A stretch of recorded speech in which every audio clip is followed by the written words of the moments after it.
Hello, everyone, and welcome to another edition of the Walters Wanderings Travel Podcast. My name is Scott Walters, and today we're going to be talking about Carnival Cruises. We'll have our guest in just a second. We'll introduce him to you. But I do want to let you know that if you do book a Carnival Cruise with Walters Wanderings Travel, I will throw in some extra onboard credit. The better the cabin category, the more onboard credit you can get. You can get up to $100 onboard credit for a 7-day cruise or longer in a balcony or better cabin. It goes down from there. It depends, again, on what kind of cruise and on all of that. So you need to get in touch to start wandering. And with us today is from Carnival headquarters in Miami. You can see the background is Calvin Rodriguez. Calvin Rodriguez, he's unbelievable. He's forgotten more than I know about Carnival, which is unbelievable. It means he's an expert. He's going to talk to us about things going on at Carnival Cruise Lines, especially for 2024 and even into 2025. But here's where I want to start. And thank you, first of all, thank you for coming on board today. I appreciate that. No, thank you, Scott. I appreciate being here with you today. And thank you to all the listeners out there. We truly appreciate your support. And Scott is the man when it comes to helping you all with your cruise vacations here at Carnival. So, again, we appreciate your support. Okay, so I'm going to start here. And this is I think it's a very interesting way to start this, or at least I hope so. I have taken one Carnival cruise in my life, and I was on the Carnival Splendor, which is a uniquely singular cruise ship in the Carnival brand and in the Carnival fleet. I've also had the pleasure and privilege of being able to do tours of both the Carnival Vista and the Carnival Venezia. Now, my point is, each of those three ships is entirely different from the others.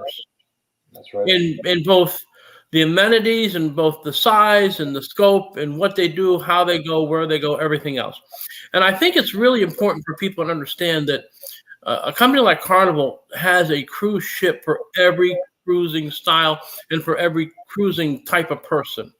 And I think if you could talk to more about that point and then my observations, I really appreciate it. Yeah, no, that's a good point, and you make a great point with those three ships. One thing that Carnival over the years, we've been around for 51 years, and we started, with that Mardi Gras ship, and then we evolved from there, and our fleet has changed over the years. And these ships are unique, and they deliver something different on every single cruise. So that's one thing that I love about Carnival is that you could be sailing on a brand new XL class ship like Mardi Gras or Celebration or Jubilee, but you can experience something on each of those ships as their sister ships, but you'll see something different on each one. And then as you go into our Vista class with Horizon, Vista class, and Panorama, you see those differences within the ships. Same class of ship, same size, but you see those different experience on each of these ships. And one thing that has changed over the years is now the ships are becoming more of the destination than the ports that you visit. So you get to have that full experience on board. And yes, you still be able to get off on any of these ports that you visit, but the experience on board has just become something so much more advanced. No, you're right, and each ship has its own charm, and each ship has its own different nooks and crannies. And when I've cruised, be it on Carnival or another cruise line, I've always found my place where I hang out, right? And I always find the people that I end up hanging out with because they're in my place too. And, they do my jam. Like for me, my thing is at night after the show, you can always find me at karaoke. Wherever karaoke is on the ship, that's where you're going to find me, right? Because that's what I do. I cheer everyone else on, no matter their level of ability. I enjoy having a drink or two. I enjoy singing a few songs. But that's where you'll find me. And again, there'll be some people like the piano bar. Some people like the sports bar. Some people like this place. Some people like that lounge. Some people just hang out at the atrium and people watch. And that's the beauty of going on a cruise. You can do all of that. Plus, you have the extra enticements of all the other amenities that come with cruising. And talk about some of the things that are automatically included with your cruise fare. Yeah, there's a lot. At least with Carnival, we offer so much that's included. With many of the dining experiences that we have on board, to entertainment, to as you mentioned, the karaoke, our comedy club, Punchliner. Some of the sports activities that we offer on board as well are included. So there's a wide range of options that you have on board that's included. But I wanted to touch up on something you mentioned is that one thing you'll notice is that when you board a ship with Carnival is that you tend to go to that spot that you want to kind of be at. And with XL class ships, with Mardi Gras Celebration and Jubilee, one thing we did differently with this class of ship that is different from the rest of the fleet is that we have 6 different zones where you can enjoy and really kind of hang out for the entire cruise. So it's kind of like you kind of the first day you board the ship on this class, you kind of explore, but then you kind of gravitate to that one area that you want to be in for the entire cruise. And that's the cool thing about this ship is that with these 6 different zones and this big class of ship, you don't feel as crowded because everyone goes to these different areas to be able to enjoy their cruise. Um, but again, we have so much that we offer on board. The little things that you pay for are a couple of our specialty restaurants. Um, and depending on the ship, if it has an IMAX, you'll pay for the IMAX experience, like in any other theater. And the trampoline park, which Sky Zone on Panorama, you would pay for that. But minimum amount. It's not extreme charge. Or another one we do charge is Bolt, which is our first roller coaster at sea, which is on our XL class ships, which is $15 per person, but it allows you to go around the track 2 times. So I Well, think that's great. I've seen video of the boat. It's actually it's very cool to have something like that on the top of the ship. And where do your eyes go? Do they follow the track? Do they look out to the outsides? I don't know. I'm going to have to go and find out for myself. I think another thing is there is value. And even though value is maybe the wrong word to say, value is important, and I guess it's the bang for your buck aspect, right? And cruising does offer a bang for your buck because there's food constantly. Most of it's free. Yeah, there are those specialty restaurants, and at times, room service there's a little charge for that. You do get entertainment that's free. Yeah. That's every night there's shows. You got comedy shows. You got other things. You got lounges. You got things like that. You have the ability to do some of those sporting things, the basketball courts, miniature golf, things like that, depending on the ship you're on. And you also have things like, if the itinerary is right, you even go to the private island. And the private island is free unless you want to add on a cabana or add on something else. When I went on the Splendor, I took a cabana, and it worked out great because it was a great hub for everyone, for my family to meet at. And you get the service of attendants and people to come over. These are actually crew members from the ship. They come over and they make sure you're well supplied with your food and drink and all of that. So that is an add-on that you could option into, but you can still go to the private island and enjoy the amenities there without having to pay anything. And I think let's talk about, in the Caribbean, you do have the private island. Let's talk about that. Then there's actually 2 that you have that are available for people depending on the itinerary they're on. Yeah, so you have Half Moon Key, which is Carnival's private island, and then you have Princess Key, which is we use that one with Holland America, which is our sister company. And they're both unique. Like I like to say is that you get to these beautiful private islands and you kind of vegetate in these beaches. The waters are crystal clear blue, beautiful. You can see your toes. And Scott, like you mentioned, you can really not spend a dime in these destinations because you can just grab a chair, lounge there at the beach, or really just enjoy any parts around the island. And one thing that we do at Half Moon is that our crew comes down from the ship and we have lunch cooked, which is complimentary. And you can have a cool lunch there in the island, complimentary, and then go back to the beach and enjoy the day. So I think it's a great experience. And then we just announced recently the name of our new private island that's going to be called in Grand Bahama, which is called Celebration Key. And so there's going to be more details and itineraries for that coming by the end of September. So that's more exciting news that we're building a new space to be able to visit, and there's going to be a lot of great excitement coming with Celebration Key in the near future. And there's also Amber Cove in the Dominican. We Oh need. yeah, yeah.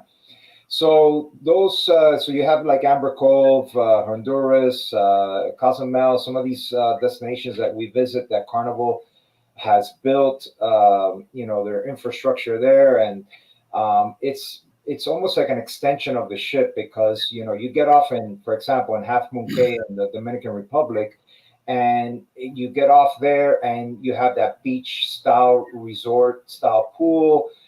You have live music, you have the lounge chairs there, you have the cabanas that you can rent as well. But around the pool area is complimentary. You do have some other things like zip lining that's additional. You have the whirlpool with the water slides there, and some other cool amenities in the area, and some shops and stuff. But the cool thing is that it's literally steps away from the ship, so you can get off, enjoy your time there, come back on board, and it's an extension of the ship. And that's something that Carnival has done very well with some of these other destinations, like Honduras, where it's a man-made beach. You have the beach there, you have the music and the restaurants right behind you. And again, it steps away from the ship where you can enjoy and get off and not really have to do an excursion if you don't want to do that. That's true. And of course, Carnival does offer excursions in all ports. And Yes. the thing is, my experience with excursions is simply this: when you take the cruise line's excursion, they will wait for you if something happens, and that's always important because I know there are travelers that do get a little nervous about that. And anytime you take a Carnival sponsored excursion, you will get back on the ship. There won't be any glitches. You're not going to be pulling your hair out. You're not going to be going, oh my God. You're not going to be a pier runner or anything like that. And by the way, I've seen pier runners and they are hilarious, but that's a different discussion for another time. Now, obviously Carnival it's a family cruise line. It caters to all ages and stages from 6 months on up. And there are kids clubs, there are teen clubs. Do you want to speak to that for a few minutes? Yeah, so we are a multi-generational cruise line. We offer, like you said, from 6 months all the way up. We cater to everyone. Our bread and butter is our families. We do cater to a lot of families. One of the things that Carnival does very well, especially today, and given how expensive it is to fly and book a hotel nowadays. We have 14 U.S. home ports around the U.S. where it makes it within a 5-hour window for 50% of the population of the U.S. population to be able to drive to one of our home ports and take a vacation. So we make it very accessible for everyone. But I gotta say, I've been with Carnival 21 years. Both of my kids grew up here in Carnival. My daughter is 18 and my son is 16, and they started in these camps at an early age. And let me tell you, I gotta say, we do an amazing job. The camp youth staff, they take care of these kids. They make sure they have activities throughout the day. The parents, like us parents, we're able to see those activities with that we're given, and we can see all the things that are happening with them throughout the entire day. And I gotta say, my kids continue to go back to well, not my daughter because she's 18, but from the most part, throughout all of these years, I gotta say, every time I board a ship, the first thing they want to do is go to those camps, go to those teen programs to be able to meet new kids, learn their cultures and things like that. And one of the other cool things that's cool for the parents is that we offer the Night Owls program, which is the babysitting service where the parents can drop off their kids. There is a fee for that, but it's well worth it. And some of the nights they just charge you a flat rate because they'll do like a pajama party, and the kids are able to kind of hang out and enjoy the night there at the camp, while the parents are able to enjoy some of the nightlife on the ship. So I think when it comes to the teens programs and the youth programs. I always say number one across any other cruise line, just because I experienced firsthand with my kids on board, and I've seen them grow up here at Carnival. Well, that's excellent, and that's a good point. And then again, the kids clubs are free except for that late night window, Hmm. so you can take advantage of that. They'll take and they do take good care of the kids, because I've seen it with mine. I've seen it, so it's very good. Now let's talk about some of the partnerships Carnival's developed over the years. I know you have a partnership with Dr. Seuss, because there's Yep. stuff with that. I know there's partnerships with Shaquille O'Neal and with Yep. Emerald Lagasse and some other known celebrities. Talk about how that works, and how that helps people understand the entirety of the Carnival cruise experience. Carnival is unique, and these partnerships that we have really fit Carnival. Our first partnership that we had was with Guy Fieri, famous Food Network star. And if you look at his personality and the way he is, he fits the Carnival brand. And that's something that Carnival always looks for, is who fits the brand, right? And who can really represent it right. And another one, like you mentioned, Shaquille O'Neal, bigger than life. He's not only a partner here with us, and he has a restaurant on board called Big Chicken, but he's also our chief fun officer, because he's full of fun, and he fits us. And then you have Emerald Lagasse, well-known chef, and with his bang, and that's just Carnival, right? And these partners really fit Carnival, and I think we do an amazing job picking these folks and these celebrities to really fit who Carnival is today. No, they do a good job, and they're not just they actually take a more active role than some other celebrity spokespeople. I mean, Guy Fieri, there's sometimes two of his restaurants on board these ships. Obviously, Emerald Lagasse has his hand in some of the culinary stuff, which I'm going to certainly get to, because I want to talk about the Venezia in a second. And obviously, everyone knows Shaquille O'Neal, and he is bigger than life. There's no doubt about that. Now let's talk about that Venezia ship, because it is home ported in New York. It's going to be here throughout the entire winter of 2023-24, and until about late November, early December of next year. And it'll do a little snowbirding down in Florida. I was on the ship. I was actually quite impressed with the accommodations available on board. I was impressed with the theming. It definitely looks like you've gone to Venice and you've gone to Italy. I was impressed with the food. It was very good. And certainly it wasn't just because I was there for my event, because obviously if I say the food's good and then the client says the food wasn't as good as yours, there's an issue. But I know the food's good. They have again, it's got that. There's even a little boat, one of the little boats that you would see in Venice, in the main dining room, which is hilarious in a way. But it just shows how much Carnival decided to put into the ship. I know originally it was supposed to be sent to the Costa Cruise Line, which is a sister company from the Carnival Corporation, but Carnival says, no, we'll take it instead. So in some ways it is a Carnival ship, obviously, but in some ways it's not. So and I want you to talk more about some of the things on the Venezia that people can experience when they're leaving from New York. Yeah, so as you mentioned, Costa Cruises is a sister brand company here at Carnival Corporation. During the pandemic, those ships were supposed to be for the Asian market. COVID changed a lot of things, and those ships ended up in the Carnival fleet, and they are now part of the Carnival family. So the first one up, there's three of those ships that were brought up. So the first one was the Carnival Luminosa, which she has been sailing out of Brisbane, Australia. She has been doing Alaska this year as well. She was completely refitted to look and feel like a Carnival ship. Now, the second and third Carnival Venezia that you mentioned in New York, she was delivered in June. And she was refitted somewhat to give a little bit of that Carnival touch. but still keep that Italian style cruising. But we wanted to still make sure that our guests are able to experience Carnival like they're used to on any of our other ships, but still get that nice difference with that Italian style cruising. And so I think we did a really good job with that. And obviously, our partnership with Guy Fieri, we added his burgers on board, but we just did a little bit of a switch. We added a Mott's burger and a pizza burger, so just something different, and still kept some of his classic burgers too, and our Java Blue Cafe.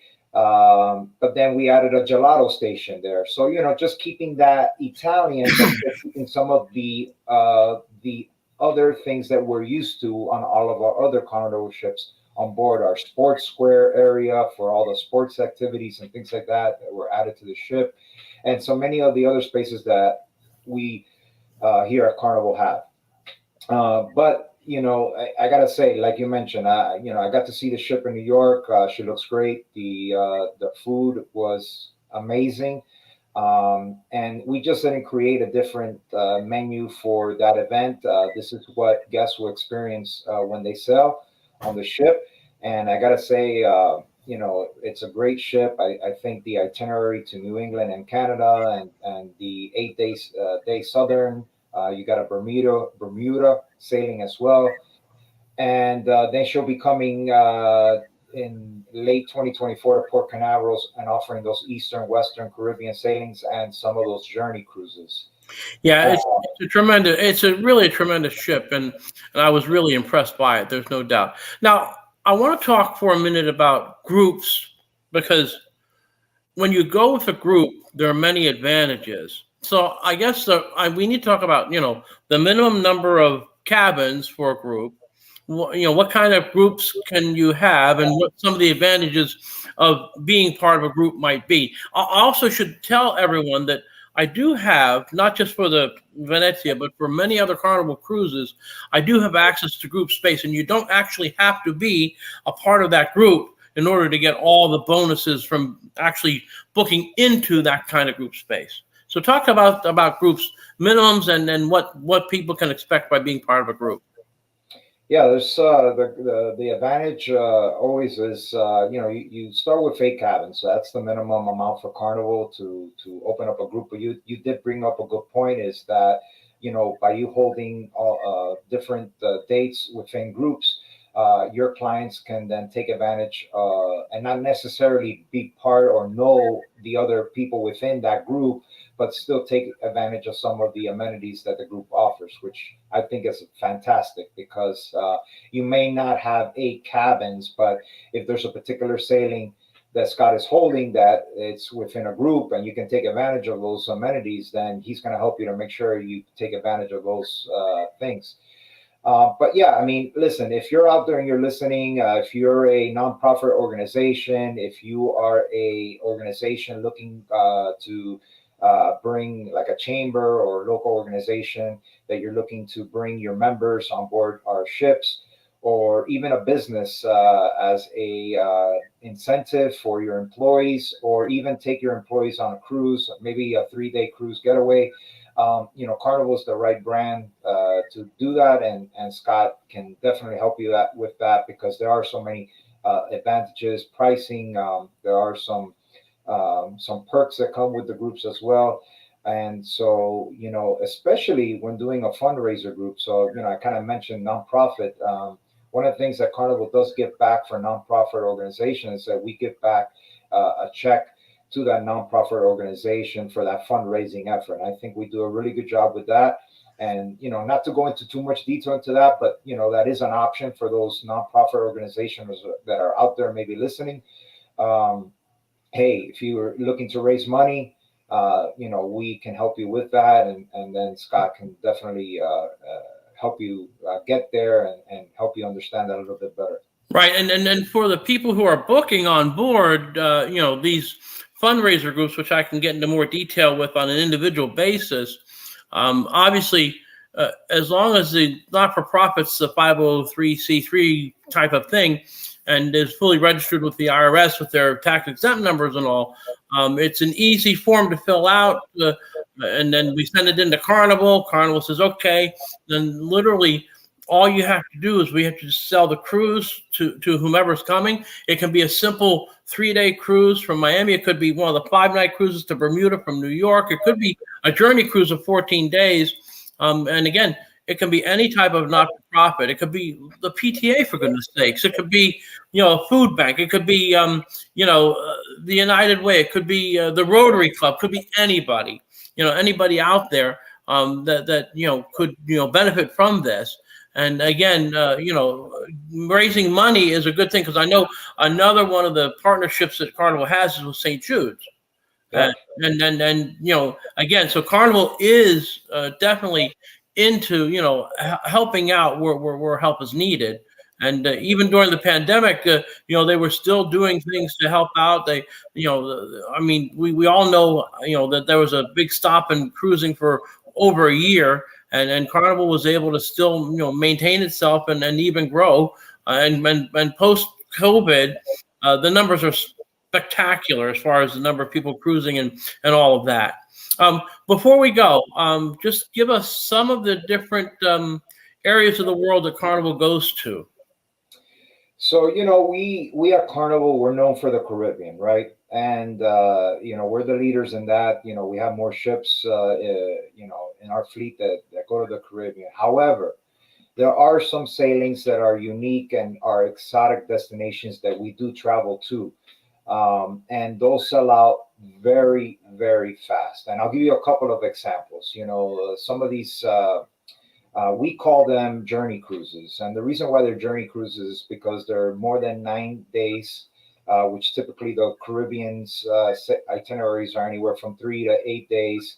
But then once you start getting into 9 and above, then you're starting to look at some of those journey cruises where they go to these unique destinations. And I gotta say, Carnival now currently has a 31-day cruise on Carnival Luminosa that hits 3 different continents. You go to Guam, Japan, and you end up in Alaska. So I think just to think about that one sailing and what Carnival can offer someone that's looking for something different, we have it. And, we have the Panama Canal. So we have the partial transit, or we have the full transit. And typically the full transit is that we're repositioning a ship maybe from the East Coast to the West Coast. So go through the full transit. But, we do offer the partial transit. And then we get to go to places like Costa Rica, Colombia, some of the places that you typically don't see a Carnival ship go to. But we have that. Alaska is also included in these unique itineraries because Alaska's a bucket list destination that many people don't have the opportunity to go to all the time. Look, I've been with Carnival 21 years, and I finally got to see Alaska this year for the first time. So it was a great experience. And those are some of the differences that you'll see with Carnival that you don't expect, right? Because, it's all about the Caribbean. And then you got to think about Hawaii too. We go to Hawaii, and we do go to Europe. We have a ship, the Carnival Legend, in 2024 that does Europe with some of those Greek Isle itineraries, some of the Med, and some other unique itineraries that we have there as well. For Europe, we currently had a ship, I think last week, that just came back from Greenland. So, there's a lot of options out there, and they're out there, but you just got to look for them, right? When you're looking for something unique, look for those journey cruises. And Scott can help you with that, because he's an expert as well. He knows the ins and outs of all of this, and definitely can help you all with your vacation. Right. And the other thing is, a small deposit now holds your space. Okay. The deposits can be very small. I mean, sometimes there are promotions, even when they're not promotions, it's not a very large amount to hold your space. And you can hold your space because I do believe that there are actually some cruises in 2025 that are actually for sale now. So yeah, that's a good point. So we just recently opened up into 2026, April of 26. I want to keep in mind that all the listeners understand this, and it's something that's out there, and it's something that's real, and it's that space is limited. With Carnival, your 2023 is a done deal. 2024 is already starting to look up and feel like 2023. People are cruising. My advice to all of the listeners is to book far in advance. Get the ship and date that you're looking for, get the cabin, get the location, get the price, get all of that if you look far in advance. Those days of looking last minute for a cruise are gone. Book far in advance and take advantage, because as Scott said, there are promotions that are out there that give you these low deposits that you can book. And the other cool thing that Carnival has partnered with, that Scott can help you with, is with Uplift. And Uplift is a way that you can pay for your cruise. It'll pretty much pay for the complete cruise. You will pay Uplift a monthly payment with no interest, and it takes seconds to get approved. And I've done it before on one of my family vacations. It was great. I used it. It was perfect. It had no interest monthly payments, and I paid it little by little. But the cruise was already paid for. The agreement then was with me and Uplift. And so I think those are some of the advantages you have to take advantage of, especially if you're sailing with families or multiple cabins. This is it's a great idea, and Scott is can look for your best interest and will make sure that you get the best price, you get the best out of what you're trying to look for with Carnival. No, that's all. Those are all excellent points, and then the whole uplift or pay as you go. I have clients that'll tell me every month put $100 on a cruise or put $150, and here's the credit card information, and you can do that too. So again, you can make you can soften the blow by paying the little chunks off as you go. And again, in most cases, cruises need to be paid off 90 days in advance. There's some exceptions, but again, it's mostly 90 days, and you'll be ready to go. So I think we've covered basically the whole Carnival universe, which is very vast. It's like the seven seas. It's very vast, and I thank you for hopping on board, Calvin. I appreciate it a lot. And again, remember, if you do book a Carnival cruise with me, you will get onboard credit. Balcony cabin for 7 days or more will get you $100 of onboard credit. We'll knock it down lower for lesser cabins and shorter cruises. And again, if you want to be part of a group, 8 cabins, that's it. That's 8 cabins of W occupancy. So that's 16 people. If you can round up 16 people, we can get you all set up. And then the other thing is, if you want to do a fundraiser, if you're an actual, tax exempt, organization, I'm happy to go ahead and work with you on that. You can make a lot of money for your particular organization. You can have get-togethers and meet and greets and group photos and all kinds of stuff, and really have a great time. And Carnival is definitely the fun ship, and the Venezia from New York is definitely well worth considering as a vacation and cruise option. Definitely. Definitely, I agree. And there's so many ships for everyone, as you mentioned at the beginning of this podcast. And I think it's something that Carnival is well known for, and many folks will be able to enjoy with their families, friends. And it's all about choosing fun on board Carnival the way you want to choose fun on our ships. And we have again as little as much or as much as you want to do on board our ships. So. No, and listen, I appreciate you coming on board. Calvin Rodriguez from Carnival. He's been there for 21 years, so he knows his stuff. And this has been another edition of the Walter's Wanderings Travel Podcast. We will go ahead and have another edition real soon. So take care, everyone, and have a great day.